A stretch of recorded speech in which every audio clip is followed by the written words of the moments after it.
Hi there. About, I think I started filming a year ago to see if I was getting better or getting worse. Okay? 2 strokes. 2 will change the way you look at everything. And I needed raw video evidence of my own recovery. I've put out 150 short videos and a handful of long form pieces since then. Along the way, I've learned how to use my phone to capture the world. I learned a mountain of bizarre historical facts, and I figured out something vital. I'm completely done chasing the algorithm. I can't express right now how incredible this timing feels. I've been working on this video, all these words, for many weeks. And just today, I finally brought all my thoughts together. Not a couple hours after nailing down all my points and saying, this is it, I turned on YouTube and watched one of the creators I regularly follow. It's a guy that lives in a tiny home, off-grid, and I swear to you, he said the exact same things I just wrote down. I don't know how that's possible, but I'm not kidding. He mirrored my thoughts on the pressures of constant video production and why we feel pressure. What's that pressure? To grow the channel. Because a machine decides who sees our video, not you. You can easily lose yourself trying to game that system just to get pushed to a test group. How fast the video starts, how quick the cuts are, whether the thumbnail pops, watch times, repeat views, all so YouTube can decide to show it to a few more people or not. Sure, those things have their place and are important, but it's a double-edged sword. And it's my choice to start. I made that decision, so I'm not complaining at all. I'm just saying I'm done playing that game. Then, after I wrote all my talking points down, finally came up with the plan, slept on it overnight, my final decisions, make sure I was clear, came the real kicker, the real sign.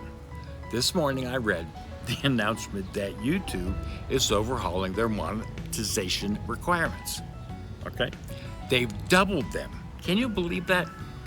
$60 billion in revenue last year, and they've doubled their requirements. The new thresholds to qualify are 1,000 subscribers, 8,000 qualified public watch hours on long-form videos in the past 365 days. That's up from 4,000. 20 million qualified public short views, 20 million in the past 90 days. That's up from 10 million. Okay? Now remember, I made my decision to step away from the algorithm crap. I want to say more bad words. Before I watched that creator's video, slept on it, and then this morning's YouTube announcement hit. The universe is telling me, hey dude, do this. It's time. So I am. So if you open up YouTube right now, and every guru will tell you what you have to do to grow your channel.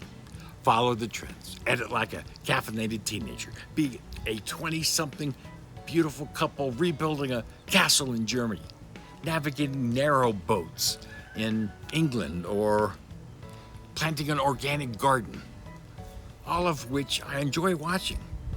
But I'm not 25 years old, cute dude, you know. I'm 64. I live alone in a converted school bus, parked in the high desert of the American West. I can't drive anymore because of the strokes, so this bus is my permanent anchor. I'm not trying to be anyone else. I'm tired of chasing the dream of somebody else. If trend chasing is your thing, that's cool. Knock yourself out.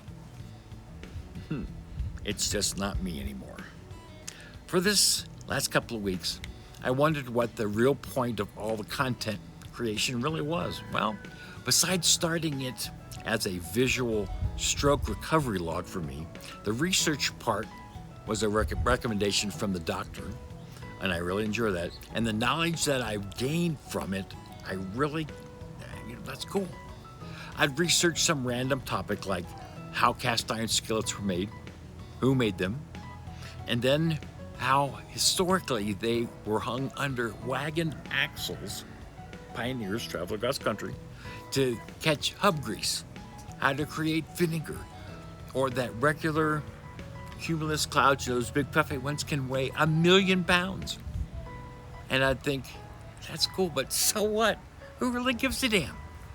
I've stopped sharing these odd facts with people because it always turns into a slightly adolescent competition when you do it face to face, I guess, I don't know.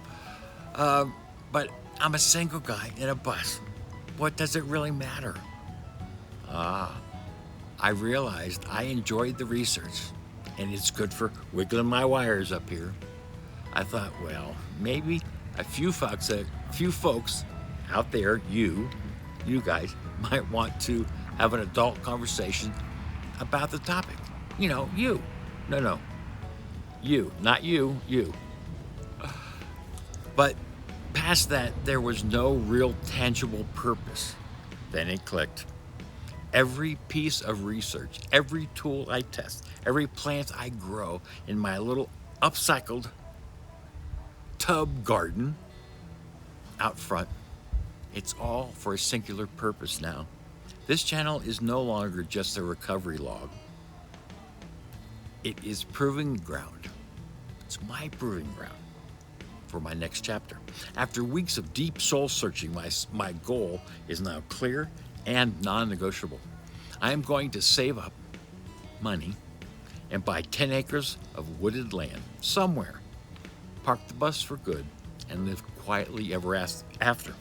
Now, 10 acres, not 5, not a suburban plot, real breathing room. A place where I have a proper garden, a final workspace, and the sound of the wind rustling through the trees.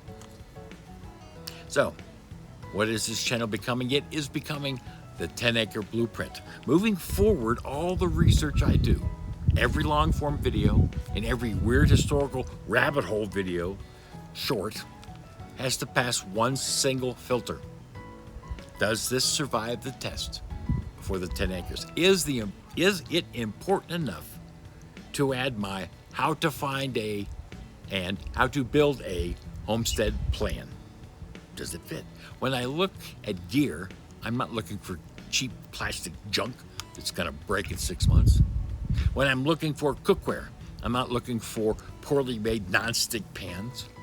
I'm looking for 12-inch cast iron skillets and a Dutch oven that will still cook my meals over a wood stove long after I've settled the land. When I garden, I'm figuring out which crops actually earn their keep, what I will actually eat, and what will probably end up in a compost pile. Now, when I look at geography, I'm weighing the brutal Colorado snowpacks, or heat waves like we're having now, against the humidity of the southeast or the damp green of the northwest, trying to figure out where my final pin drops. I am stress testing my life from the inside out. I'm going to figure out how me, a guy on a fixed Social Security income, operating strictly from a mobile phone and a desert bus, can build a bridge to a quiet place of timberland. Simple, right? It's gonna be one hell of a ride. I can't wait to see the stuff I learn. I have huge memory gaps of my life. They say it's probably about 40 to 45%. Poof, gone. So I'm going to do this as transparently as I possibly can. I've made plenty of mistakes in my life. Oh my God. The ones I remember, and I'm sure the ones that I don't, they were doozies. And I've faced all kinds of challenges that would have stopped a lesser man. I don't have all the answers. I'm just here to do the research and ask the hard questions. Input everything that I can on video. Basically logging what I've learned about all the stuff needed to create a 10-acre homestead. And my guess is I'll learn a lot about myself and maybe relearn some things that I've forgotten. If you're tired of the hyper-polished, trend-chasing noise, if you appreciate slow-cooked curiosity, honest evaluations, and a straightforward journey from a desert bus to the woods, then hit subscribe and pull up a chair. I really hope you do, because I enjoy watching the creators that I watch on YouTube. But I really want to have a real, honest-to-God conversations with you. Yeah, like I said, not you, but you.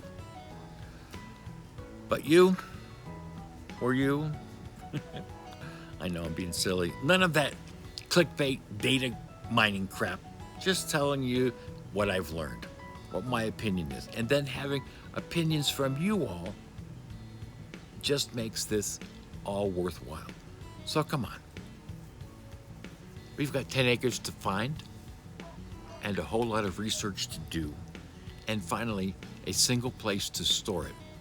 Let's fill the vault along the way. If you're interested in supporting the journey and helping fund the search for those 10 acres, I've left a link below where you can buy me a coffee. Okay? Or just watch. It doesn't matter. See how it all works. As I always like to say around here, you never know when a stroke of luck might change your life for the better. Deuces.